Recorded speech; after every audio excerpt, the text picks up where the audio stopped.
Olá pessoal, uma boa tarde a todos. Sejam bem-vindos ao canal Sistema de Ensino Monte Carlo.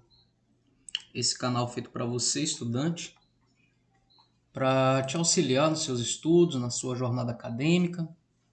Hoje nós vamos ter mais uma aula do nosso módulo de História,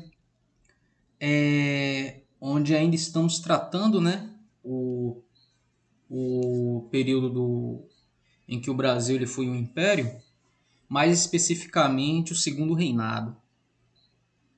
E nós vamos falar sobre a expansão cafeira no Brasil desse período e o seu desenvolvimento econômico que vai ocorrer em torno dessa cultura.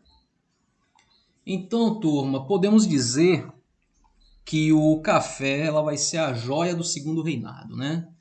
Se, por um lado, o açúcar foi a galinha dos ovos de ouro de todo o período colonial e início do Primeiro Reinado, então o café ele vai ser a mola propulsora da economia brasileira do Segundo Reinado. Então esse café cultivado aqui no Brasil, ele foi introduzido aqui no século XVIII. Ele veio da Guiana Francesa. Em pouco tempo ele foi levado para a capitania do Rio de Janeiro, né? Já que lá era a capital do reino. E lá ele passou a ser cultivado para consumo doméstico em um primeiro momento. Apenas no final do século XVIII, com a ampliação do consumo nos países ocidentais, essa produção ela passou a se expandir. No começo do Segundo Reinado, já em 1840, o café era o principal produto da economia brasileira, representando cerca de 40% das exportações do país e mais da metade do que se produzia no mundo. A rápida expansão desse cultivo deveu-se a 4 fatores principais: tinha terra em abundância, tinha disponibilidade de mão de obra, tinha condição climática e tinha um consumo desse produto no mercado estrangeiro. Então, se tinha um mercado e se tinha um público para esse produto, bastava analisar se haveria meios de se produzir esse tal produto na nossa região. Então, atendendo esses requisitos, passou a se produzir café em larga escala. A primeira fase de produção para o mercado teve como centro o Vale do Paraíba, onde os cafezais se espalharam por municípios fluminenses e paulistas.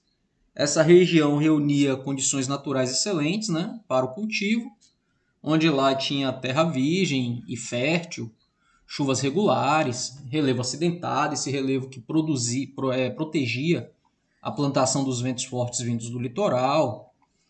O cultivo do café no Vale do Paraíba seguiu o modelo adotado na agricultura da exportação do Nordeste, né? Baseado na grande propriedade, na mão de obra escrava. Sem investir em inovações técnicas, os fazendeiros procuravam aumentar a produção, expandindo os cafezais para novas terras e ampliando assim o seu contingente de escravos. A proximidade do litoral facilitava o escoamento do produto para a Europa e os Estados Unidos.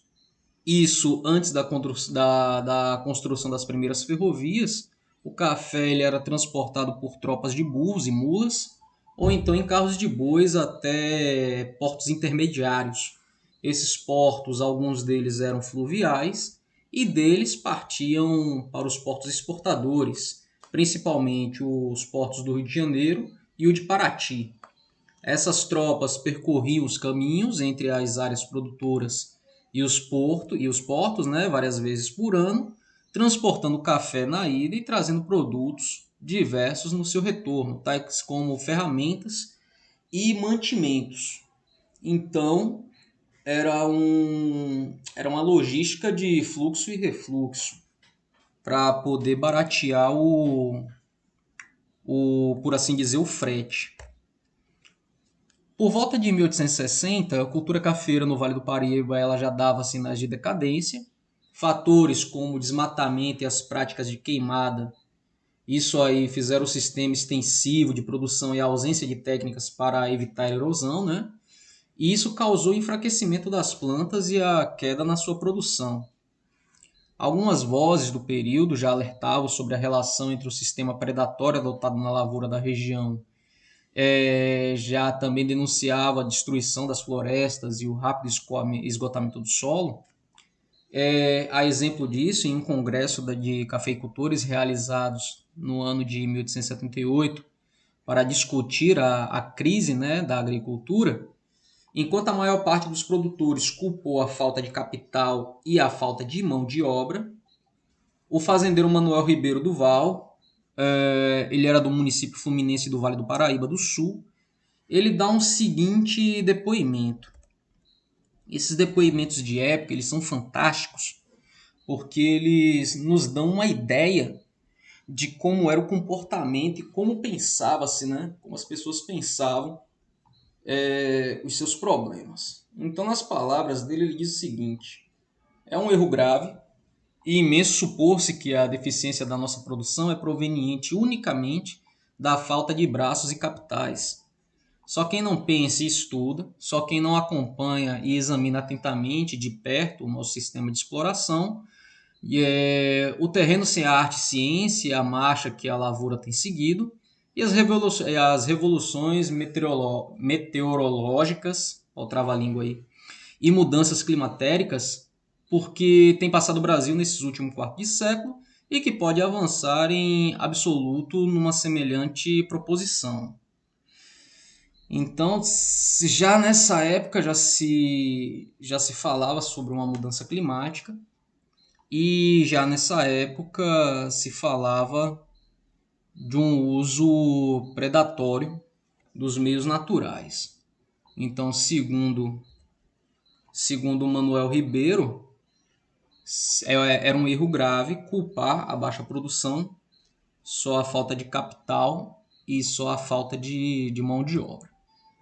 Com o declínio da lavoura cafeira no Vale do Paraíba, a economia do café entrou em uma nova fase, que teve como centro o Oeste Paulista. A região apresentava condições favoráveis ao cultivo, como solo de terra roxa, que era um solo fértil, geografia pouco acidentada e grandes extensões de terras que até então estavam inexploradas. Esses fatores, somados à adoção de novas técnicas agrícolas, fizeram com que os cafezais do Oeste Paulista fossem mais produtivos do que os cafezais do Vale do Paraíba. Além do café, outras atividades econômicas, elas também faziam o balanço do PIB do segundo reinado. Dado que o café, sem dúvida, ele foi o principal produto da economia brasileira durante o século XIX, no entanto, ele não foi o único. Outros produtos foram importantes para a economia nacional e tiveram destaque no volume de exportações brasileiras no período. O Brasil que, desde esses primórdios, né, sempre focou ao mercado internacional. Apesar de perder a predominância, o açúcar ele continuou sendo um produto importante, né, para as exportações brasileiras, mesmo com a concorrência do açúcar produzido em Cuba e do açúcar de beterraba produzido na Alemanha. O açúcar brasileiro ele foi o segundo colocado na balança comercial brasileira durante quase todo o período imperial. O algodão, cultivado principalmente nas províncias do Maranhão e Pernambuco, chegou a ocupar em alguns momentos o segundo lugar na pauta de exportações do Brasil, e principalmente durante a Guerra de Secessão. Em 1861 e 1865, nos Estados Unidos, essa guerra aconteceu, né? Nesse período, em razão da queda na produção norte-americana, o algodão brasileiro passou a suprir grande parte da demanda pela matéria-prima nas indústrias de tecido inglesa. A partir da década de 1870, só uma vírgula aqui, a questão da contemporaneidade, né? A gente entender história pelo um fluxo. Temos que entender que de como as coisas se situam na história. Enquanto no Brasil ocorria essa mudança de sistema político, né?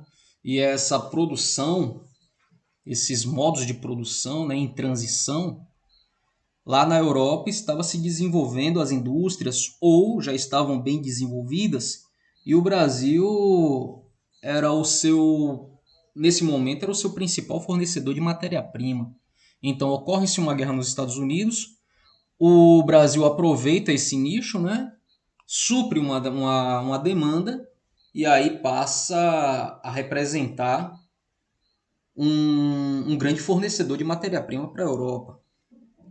Então temos que entender a história, o que é que estava acontecendo naquele momento em vários lugares distintos, né? Assim fica mais fácil. A partir da década de 1870, na Amazônia, a extração de látex para as seringueiras impulsionou o crescimento econômico da região. A demanda por látex no mercado mundial aumentou com o desenvolvimento da indústria automobilística. Olha aí ainda os vultos da Revolução Industrial, né? Na qual o látex era utilizado na fabricação de pneu. A crescente importância da borracha no período ficou evidente nos números, onde em 1850 o produto representava 2% da exportação brasileira e no final do século XIX esse percentual tinha subido para 25%. Então não é à toa. Onde há um mercado, onde há uma necessidade de consumo, analisa-se se há possibilidade de produção e então passa a se produzir. A exploração dessa riqueza na Amazônia brasileira atingiu milhares de nordestinos, principalmente os nordestinos do Ceará, que fugiam da miséria e da prolongada estiagem que atingiu o sertão no Nordeste na década de 1870. E uma testemunha desse período é o escritor Euclides da Cunha, que esteve nessa região entre os anos de 1904 e 1905, ou seja, já no final do século XIX, início do século XX, e ele faz o seu registro sobre esse acontecimento, ou sobre o que estava acontecendo na Amazônia, nesse translado, né, de nordestinos para a região norte.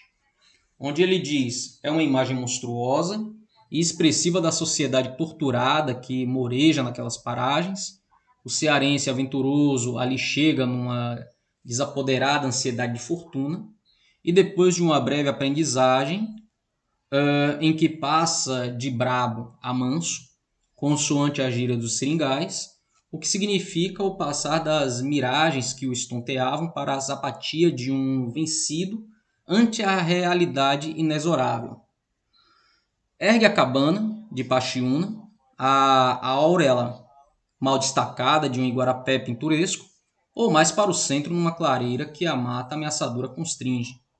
E longe do barracão senhoril, onde o seringueiro opulento estadeia o parasitismo farto, pressente que nunca mais se livrará da estrada que o enlaça e que ele vai pisar durante a vida inteira, indo e vindo, a girar estonteadamente no monstruoso círculo vicioso da sua faina fatigante e estéril. Então observe que tem todo um tom de lirismo, tem todo um tom de poesia e de romance, mas era a realidade nua e crua desse nordestino que fugia da seca em busca de uma melhora de vida. Turma, essa foi a nossa videoaula de hoje. Espero que tenha sido rica e instrutiva para todos vocês. Dúvidas, sugestões, deixe aí nos comentários. Se esse vídeo foi importante para você, considere se tornar inscrito. Deixe o seu like, ele é de suma importância para o canal. É o seu like e o seu compartilhamento que mantém o canal vivo. Entenda que isso aqui não é um canal de entretenimento, mas é um canal de pesquisa, estudo.